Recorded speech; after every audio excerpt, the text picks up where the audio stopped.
that maybe we can celebrate our 260th anniversary 129 years from now. Esperamos que podemos celebrar nuestro cumpleaños 260 en muchos años. Pero sabemos que un día va a llegar cuando esta iglesia no va a existir más. The day is going to come when this institution is not going to exist any longer.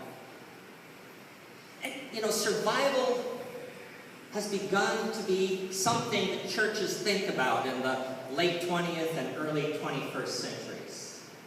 We've begun to worry as the membership drops and declines, as giving drops and declines, as fewer and fewer people seem to go to church. We've begun to wonder whether the church is going to be able to survive this era in which we live. Nosotros no sé si la iglesia en total puede sobrevivir esta temporada cuando el membresía va a ser más y más pequeño y cuando las personas no dan suficiente dinero para soportar nuestros programas. And so the pundits, the people who are paid to think about these things, people like Linda and Kathy, have started to worry about this thing that they call church growth. They started to worry about what it is that we can do to begin to turn things around so that instead of declining, the church can start to grow again. We started to worry about how we can change it so that we have more and more members and so that our churches are full. And so that more and more people are giving money and resources and time to be able to keep this institution alive. There are people who are doing a lot of worrying about this, spending a lot of time, a lot of money, a lot of energy, a lot of effort worrying about the survival of the church. Hay muchas personas con muchas preocupaciones acerca de si esta iglesia mundial puede sobrevivir en este tiempo. But what I want to suggest to you this morning is that the question of church survival is a relatively recent question, believe it or not. The question of church survival was not something that our ancestors obsessed a whole lot about. The question of church survival just wasn't an issue. And I want to suggest to you this morning that there were three reasons primarily why the question of church survival was not much of an issue. Number one, our ancestors believed in God in a way that we don't. And they believed that the church was of God, and because God was eternal, God was going to ensure that God's church survived on into the future. En el pasado, la iglesia pensaba que la iglesia va a continuar. ¿Por qué? Porque Dios fue eterno. Y Dios va a dar que la iglesia va a sobrevivir. The second reason why the ancient church didn't worry too much about survival was because it believed in resurrection. And it believed that even if this institution died, that something else would be raised up in its place, right? God's work was the important thing to do, and that work was going to get done whether United University Church continued to worship on this site or not. The church, the ancient church, believed in resurrection. La iglesia creyó en la resurrección. Ellos creyó que si esta iglesia muere, Dios va a resucitar algo nuevo para continuar el trabajo de la iglesia, el trabajo de Dios. And the third, and what I think is the most important reason why the older church, why our ancestors didn't worry too much about survival, is because they didn't really care. Survival didn't matter. La sobrevivencia no importa. No importa. And the reason why was precisely this passage of Scripture that we read just a few moments ago. Because the issue is not survival anyway, is it? Because God knows we can survive in a horrible state that means absolutely nothing to anybody, right? You know institutions that have survived that way, don't you? We all know institutions that have barely hung on, barely making payroll, barely moving from day to day, but doing nothing except surviving.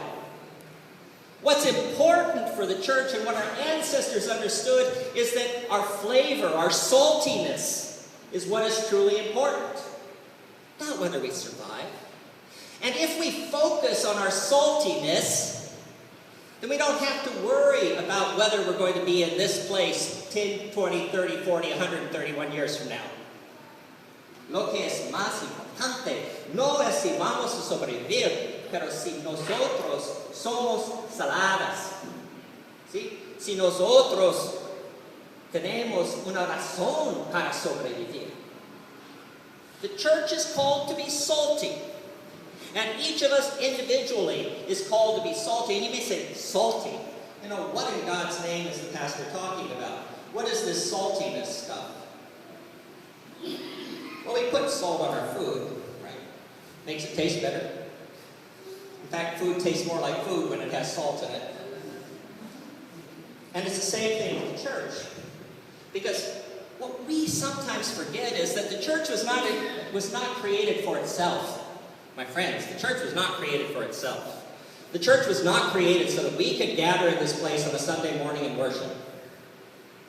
La iglesia no fue creado para que nosotros podamos juntar aquí para dar alabanzas a Dios. No, the church was created so that society could be what society was called to be. La iglesia fue creado para qué? Para que la sociedad puede ser lo que la sociedad fue creada para ser. We were created so that the world around us would be a better place.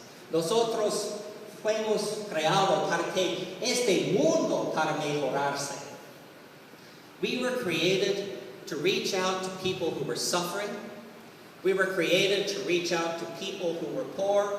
We were created to reach out to people who were oppressed. We were created to reach out to people who were sick. We were created to reach out to people who were marginalized, not simply to bring them into our organization, but so that they could live in this world to the fullness of what God created them for.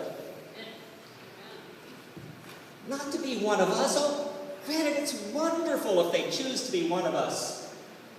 But we were not created simply to be a vacuum cleaner that sucks everything in around us. We were created to be salt.